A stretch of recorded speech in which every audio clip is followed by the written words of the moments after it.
Hi, I'm Jeff Gonzalez, president of Trident Concepts, and today I'd like to talk to you about grip strength.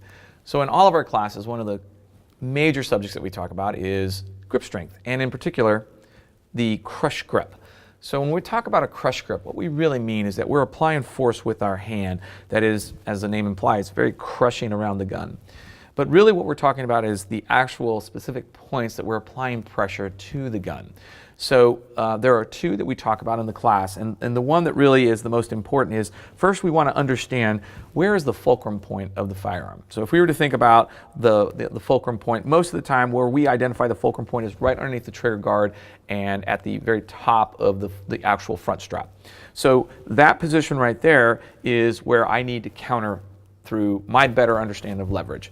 So if I were to try to apply pressure with these top two digits, they're right there at the very top where the fulcrum point is. I'm not going to really gain that much leverage. So what I really need to do is I need to be able to apply pressure with the bottom digits. When I can apply pressure to the bottom of the frame, the front strap, with the bottom two digits of my hand, I'm able to counter the force that is created by the recoil management much better, much more efficiently. But the other problem is that we really don't do anything with these bottom two digits, so it's really hard to get people to actually engage those digits.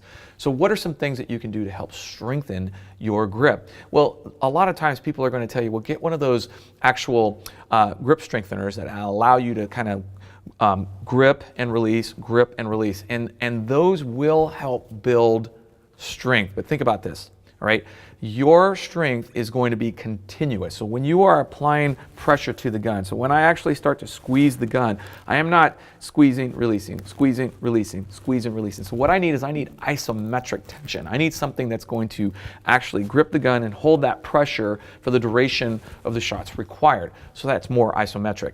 So you're going to want to do something that's going to actually pull on your grip. And one of the best things that I have found is some sort of weighted farmer's carry, but we change it up. We kind of specify it a little bit. So here I'm going to be using a kettlebell. And you could be using a dumbbell, you could use something else that you can actually wrap your hand around. The key thing is that you want to be able to wrap your hand completely around it.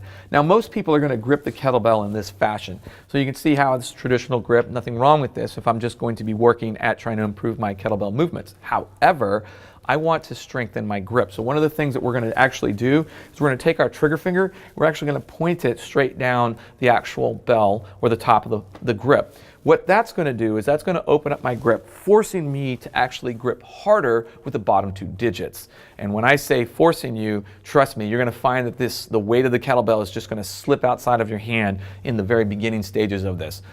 Obviously, you want to start with a lighter weight, work yourself to a heavier weight, but the key thing is not necessarily in how much weight you're carrying, but how you're carrying it. So if you can grip it in this fashion, you're going to see that all the weight or all the force is being exerted right here on these bottom two digits, which is what we want to strengthen. So I'm going to do a couple little demonstrations here of what I do to help strengthen that. This is just one method. This is an easy kind of entry level. Anything that you're pulling from the ground is going to obviously help you to develop your grip strength. Things like deadlifts, the Olympic lifts such as snatches or cleans, those are all going to tax your grip. Pulling yourself up on a pull-up bar is another way to do it, and one of the things that I do is I also will at times go ahead and move my fingers straight. That forces me to grip very hard with my bottom two digits. So these are things that I really encourage folks to start to develop, because one of the things that we'll do in the class is we'll just go around and we'll check for grip strength. Most of the time people really don't have the necessary strength in the bottom digits to do a good job. All right, I'm Jeff Gonzalez. Please post any of your comments or questions you have down below. Make sure you check out all of our other videos. Until then, stay safe.